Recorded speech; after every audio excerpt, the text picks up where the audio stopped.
Today on Hearts of Heroes. Oh, it's definitely going down, bro. A scene straight out of Hollywood, but this disaster is very real. A hot air balloon crashes into a speeding train. I see this big cloud of dust as the balloon is drugged by the train.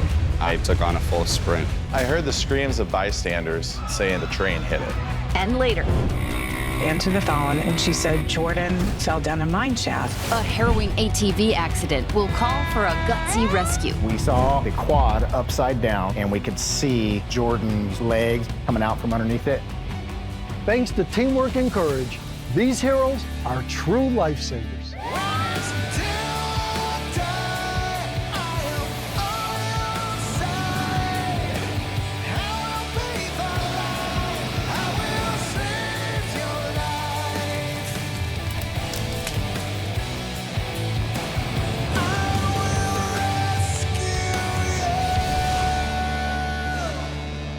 Soaring through the clouds in a hot air balloon has thrilled people for hundreds of years, lifting us thousands of feet above the earth. But when a hot air balloon malfunctioned, 3 passengers found themselves careening toward a speeding train, and into our story of courage and heroism. The city of Burlington, Wisconsin, population 10,000, sits on the southeast corner of the state, nicknamed Chocolate City, USA, because of its massive chocolate factory. But for the locals, Burlington is famous for something else. Trains probably have 10 to 20 trains a day. While the daily freight trains can be a bit hectic, another form of transportation offers a more peaceful alternative. There's a balloon company that people can pay to go up in a hot air balloon for X amount of time. So it's pretty common to see balloons in the air in Burlington. On the evening of June 1st, 2022, the sun was setting over a summer sky.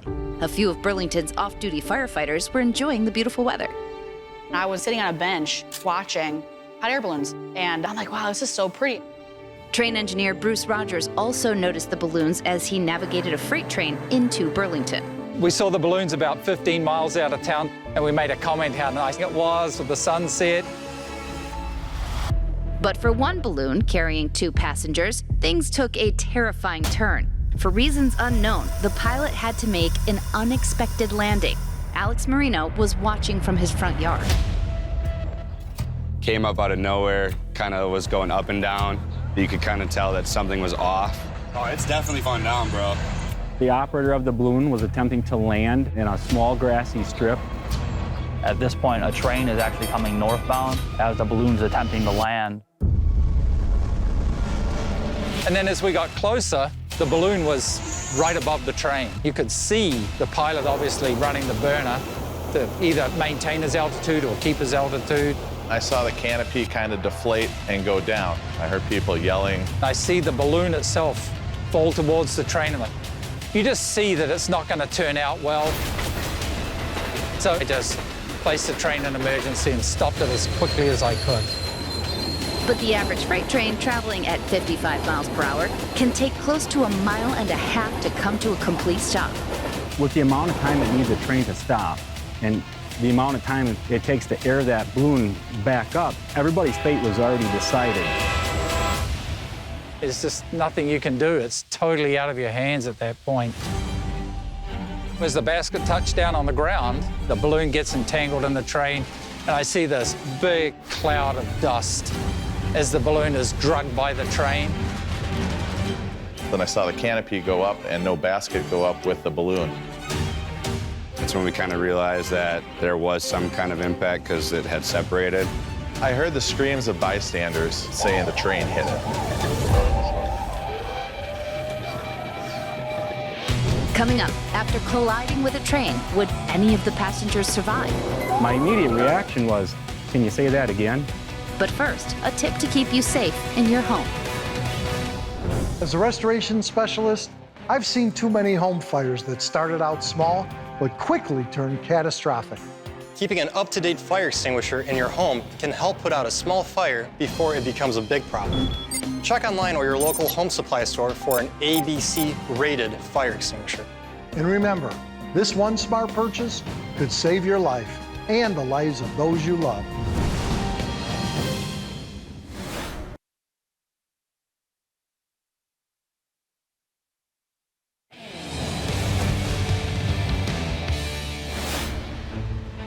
In the summer of 2022, a hot air balloon attempting an emergency landing collided with a 4,000-ton freight train. As the locomotive came to a stop, nobody knew the fate of the 3 passengers laying beside the tracks. Alex Marino lives nearby and was one of the first to arrive. Combat kind of kicked in. I was in the military from 2009 to 2014, deployed to Afghanistan. The first thing I seen was the couple, completely disoriented, kind of in limp mode, sitting there, kind of checking them, touching themselves, kind of confused. Alex's military experience helped him to act quickly. And he administered first aid to the pilot, who had a severe head laceration. He's got about a 3.5-inch gash to the skull. Hey, can you keep talking? Yeah. All right, man. Keep talking. I knew that I needed to apply pressure, stop the bleeding. I took my shirt off and I wrapped it on the top of his head. And I just held pressure down on him and I continued to speak to him. Hey, can you keep talking? All right, man. Just keep talking. Low and slow as you can. First responders got the call. And all of a sudden, I see the word hot air balloon, and I was like, there's no way. I'm like, what? My immediate reaction was, can you say that again? I had just saw those hot air balloons go over my farm. As first responders raced to the scene, Alex stayed with the gravely injured pilot. I just held pressure down on him and I continued to speak to him. Can you keep talking to me, buddy?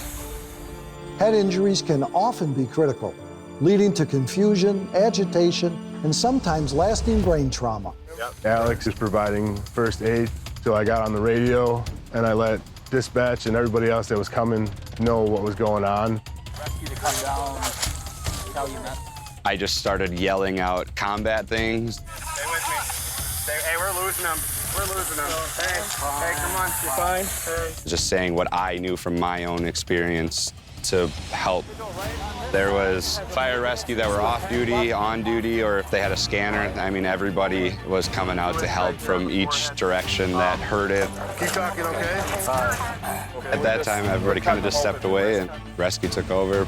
We're gonna put a collar on you. It's gonna be uncomfortable, and we're gonna bandage you up, and we're gonna get you out to the hospital, all right? One patient had a pretty decent head injury, and another patient had pretty significant internal bleeding from the blunt trauma that he sustained going down the way as well.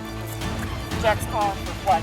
We called for the helicopters or life flight. We have to assume that the situation is very bad and we need to get you to the hospital within our golden hour and get that trauma team to you. The pilot and one of the passengers were flown to a trauma center. The third person was taken by ambulance to the hospital. And thanks to all the heroes, all 3 survived. That night, Burlington Police Department came to my door and thanked me and said that if it wasn't for me, that the gentleman may have lost his life. I think Alex was the hero of the whole thing. He didn't have to stay and help, but based on his military training, he did the right thing. We have 3 patients who are still alive, who are productive members of our society. To me, it doesn't get more successful than that. Up next, an ATV rider takes a plunge into an abandoned mine. The first thought that's going through my mind when I see him down there is, I can't believe this kid's alive.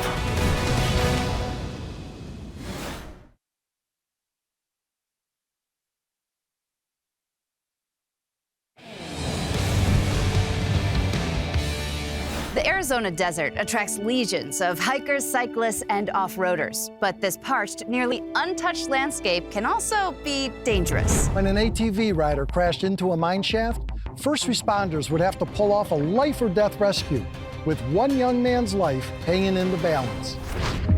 Arizona's vast and rugged desert terrain is a true outdoorsman's paradise. We do get a lot of hikers and ATV riders and quads and hunters in this area, horseback riders. But peppered throughout that beautiful landscape are reminders of Arizona's past. Arizona has a history of mining. There's a lot of these abandoned mine shafts all over the desert. It can be a hole varying from 10 feet deep to hundreds of feet deep. That year, 16-year-old Jordan Schoen left Florida to live with a host, or billet family, in order to play hockey in Arizona. On Memorial Day weekend, Jordan went ATV riding with a friend. He sent me a picture of himself wearing a helmet with the goggles, and he felt good. And then that was it. But on the last ride of the day, things went horribly wrong. This mine shaft was just a few feet of the trail. He was carrying some speed and suddenly found himself right in line with it.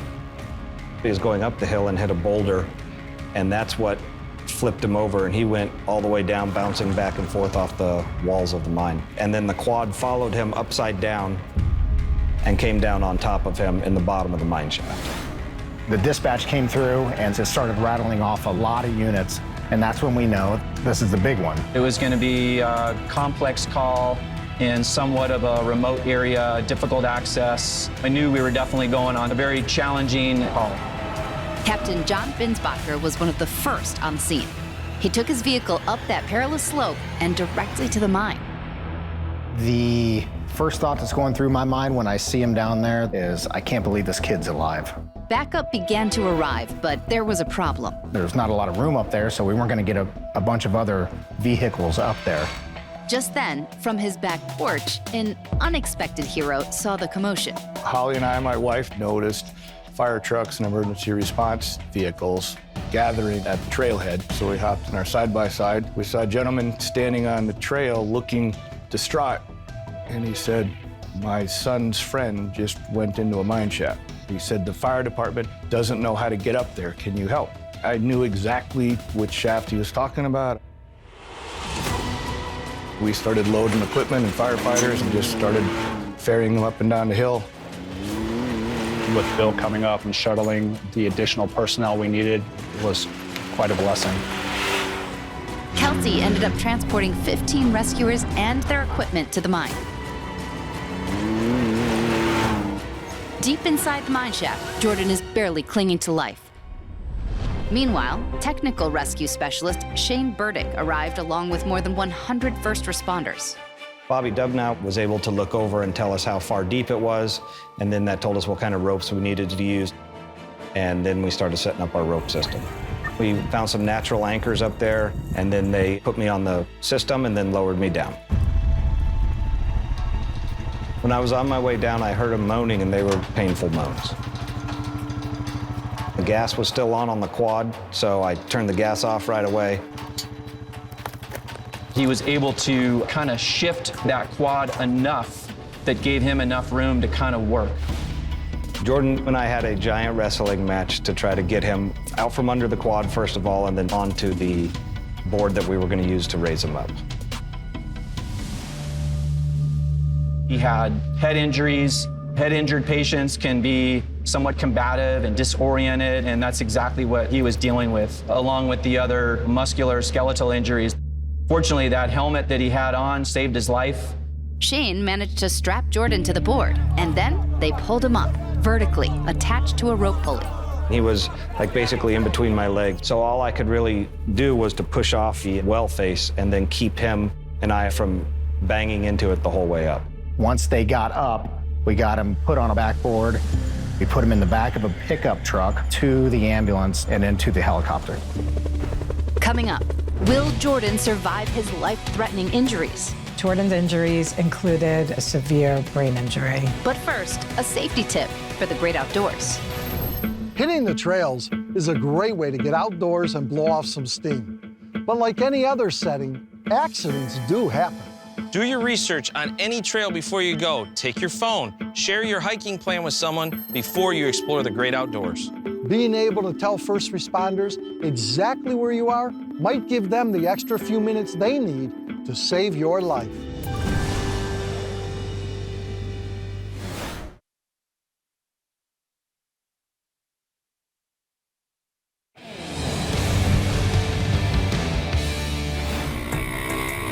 Year-old Jordan Schoen was riding an ATV in the Arizona desert when he tumbled down a 40-foot mine shaft, the 800-pound quad crashing on top of him. After a miraculous rescue, Jordan's toughest battle was still ahead of him. Jordan's injuries included severe brain injury. He had a punctured lung, broken ribs, his spleen, liver, kidney were damaged. His right foot, the tendon was all exposed. Sharon's husband, Van, flew to Arizona to be with Jordan, not knowing exactly what he would find. They're waiting on me because they're gonna take him to surgery. Then I grabbed his hand and I whispered into his ear that Daddy's here and I'm gonna be here when you come back. And I said, everything's gonna be fine. And I was squeezing his hand and we rolled him down the hall. Once Jordan was out of surgery, the doctor gave Van a grim prognosis. She said, well, he most likely will never know who you are. He'll probably never walk. He probably won't talk. He'll be combative 95% of the time, if not 100% of the time. And looking at my son, and I'm there alone. I never felt that alone in my life. It was the worst moment of my life. When Jordan regained consciousness, he said something that gave his dad hope. He whispered to me and he said, I'll come back better. He said, I'll come back better, Dad. Don't worry, I'll get through this. And that's when I knew my kid was gonna come back to me. Still, Jordan's recovery would not be easy. He had to learn his ABCs, he had to learn to write, he had to learn to do a whole bunch of stuff all over again. Cognitive abilities, memory. After 2 years of intense therapy, Jordan's recovery is nothing short of miraculous.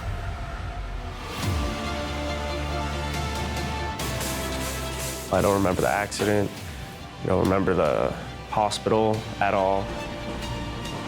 But I do remember when I was in a lot of pain and it was really bad. When you get a brain injury, it affects you emotionally. So what you gotta do is when you're getting those negative thoughts, you manipulate yourself. You just control your mind. It's hard, but that's what worked for me. He's a beast. He's a beast. Jordan doesn't stop till he finishes what he pursues. And he did just the same thing during this whole recovery. I would think about how bad it was a week ago, and I'd be like, let's see how much better I get in a month. Jordan is an amazing young man. He is stubborn as a mule. He is steady and will go after whatever he wants. Jordan's monumental recovery surprised everyone. Well, everyone, that is, except Jordan. You just gotta think it's not the end of the world. You just gotta do what you gotta do, I would say. I knew when Jordan said that he was gonna come back better, that he would come back better. He went on to graduate high school. Today, Jordan and his family finally have the opportunity to thank the brave heroes who saved his life. But on this day, it was clear that it was these first responders who also had immeasurable respect for this incredible young man. He fought his own battle, and it's really remarkable what he's done and how far he's come.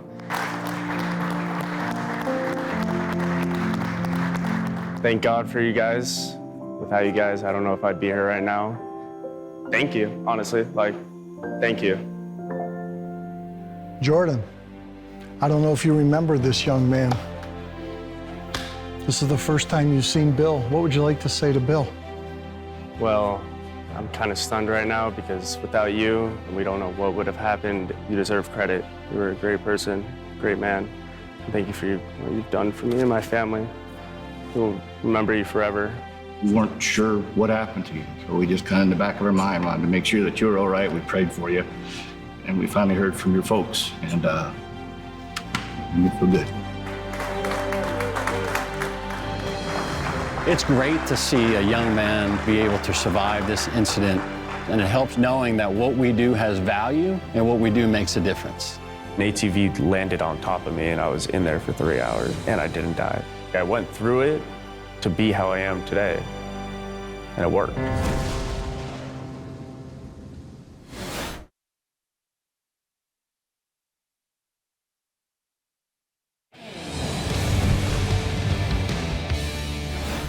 Wow, Jordan truly proved himself to be a young man of incredible spirit and determination, and we applaud him. While there were so many heroes involved in this rescue, Jordan shows us that we can be the hero of our own story as well. Thanks so much for watching Hearts of Heroes. We'll see you next time.